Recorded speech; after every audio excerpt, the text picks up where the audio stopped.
when I was a junior at Oh, we might. SC, I did my first internship, and I interned for a company that was doing nerve stimulation to solve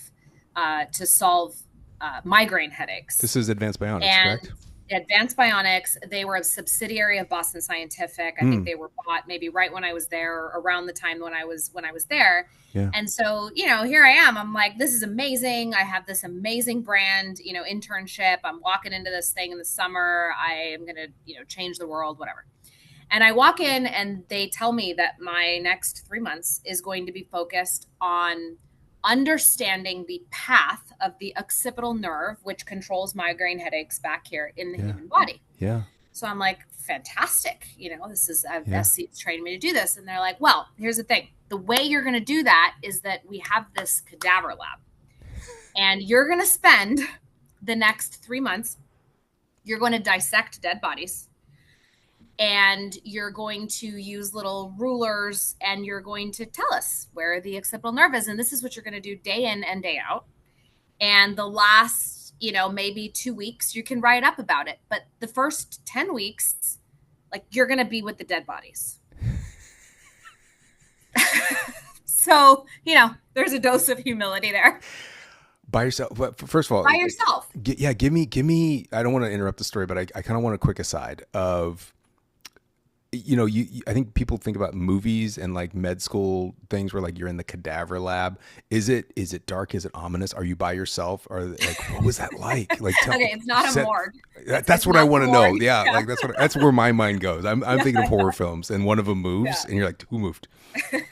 I also think the other side of that, I think it's like a comedy where like you have names for all of them and you talk to them all the time. You do, by the way. That is my actually God. true. You have to, because you're by yourself and it's weird. And so you have to make it less weird, right? So you do talk to them. So it's a room, there's a table, it's really clean, and it sounds very, all scientific and what you see in the movies. I think the part that they really didn't tell me, which if I were them, I wouldn't have told me, is that sometimes they would show up and they had a lot of hair, and you can't actually dissect the back of the head if there's a lot of hair. And they would give me a razor.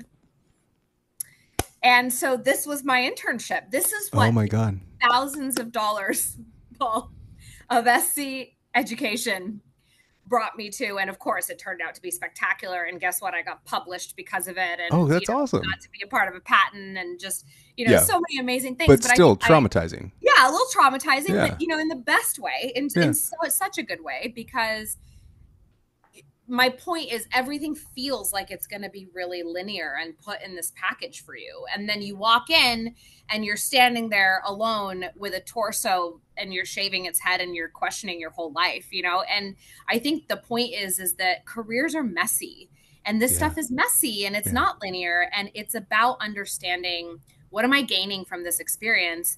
And I will tell you, I mean, one of the most spectacular experiences of my life, and I share it because it was such a transformative experience for me. And a couple years later, ironically, I was a product manager at Edwards earlier in my career. Mm-hmm. We were doing a massive training lab with millions of dollars of product. And it was a very fancy cadaver lab. And the bodies showed up and they were frozen. Mm. And they had to be thawed. We had to thaw them in the back shower. And I know it's all feels very strange, but again, not linear.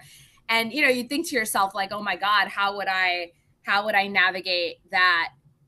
And what would you do in that situation? And I would never have imagined, like, oh no, I got this. Like, I know how to deal with something like this, and it's really important for the mission, and so you do it, and you get all this experience, and I know that sounds a little strange, but yeah, it's never linear. Everything that you think is going to be in this perfect package isn't. So you had parents that were engineers, obviously, and it was like engineering or doctor, and so is that where the biomedical part came from, because it was like splitting the difference? You got it. Okay. You got it. And Granted, it's a wild ride. It's got lots of zigs and zags, and nothing's linear. But you still kind of kept going down that road to the point of I'm going to go work at this company, which is Edwards Life Sciences. This is one of, if not the biomedical engineering firms that kind of the biotech world revolves around, in addition to a number of others, but it's a big one. What happened once you're there? I think you were working on like heart valves, right? Yeah, you got it. So BME for me was a blast. I absolutely loved it. Those are my favorite classes. I Yeah. decided not to go into being a physician, but obviously Oh, was the that the plan? Was it med school maybe? Like yeah, it still was like med that school maybe. BME becomes this nice safety. I found Correct. that with students, specifically in the background that you gave me, which is like I don't know, and so I'm gonna kind of like ride this fence, and that what's what BME ends up being. You are spot on, and med school maybe is the perfect way to describe that. And I do think that it was, look, if I really get through a couple years and I don't want to go to med school, then I have this incredible degree and I Yeah, can go and use it yeah, and still yeah, yeah. help people and, still be in the healthcare space, which is exactly what I did. So I decided that I didn't want to go do 10 more years of school, and I really wanted to get into the working environment. And by the way, being at Boston Scientific was what finally inspired me to do that. Right. So I had the privilege of starting at Edwards in a rotational program called the TDP program. It was the Mm. Technical Development Program. A number of our alums go And into that program, and it's just like yeah, it's kind of like they put you through all these like trials, like okay, where do you fit? Where do we like you? It's just exactly. that's the Edwards life, right? It is. It's such a cool program that we do, and so I had the privilege of being one of six in my class that year. Edwards didn't actually recruit at USC at the time, so Oh, now they well, do, which is you're the amazing. reason. You're the reason. You I'm not a total disaster, so they decided to recruit at SC. okay? Actually, I was my boyfriend at the time, who now I've been married to for 15 years. He went to UC San Diego, and they were Yeah. at his career fair, and I Wow. actually drove from SC to San Diego to interview with them. But I started in this technical development program, and I went through a variety of different rotations. My second one was in the heart valve business. Mm-hmm. And as you said, Edwards is the number one structural heart company in the world. So I started in the heart valve business. I went into the hospital for the very, very first time. And I saw my very first heart valve replacement case. And the patient died in front of me on the Oh table. my god. I had never even been in a hospital before. Oh my god. So it was a pretty crazy experience. And I was obviously very naive. I mean, I didn't know what I didn't know. I was, 20 something, obviously, at the time. And I remember getting in the taxi to go back to the airport to leave. And I remember calling my parents and saying, I don't know what this is. Yeah. But that was one of the most moving, incredible experiences. And yes, this patient died, but there are so many others whom we Mm. help.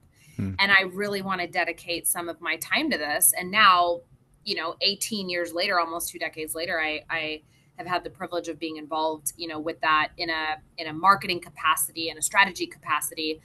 But it's been, amazing.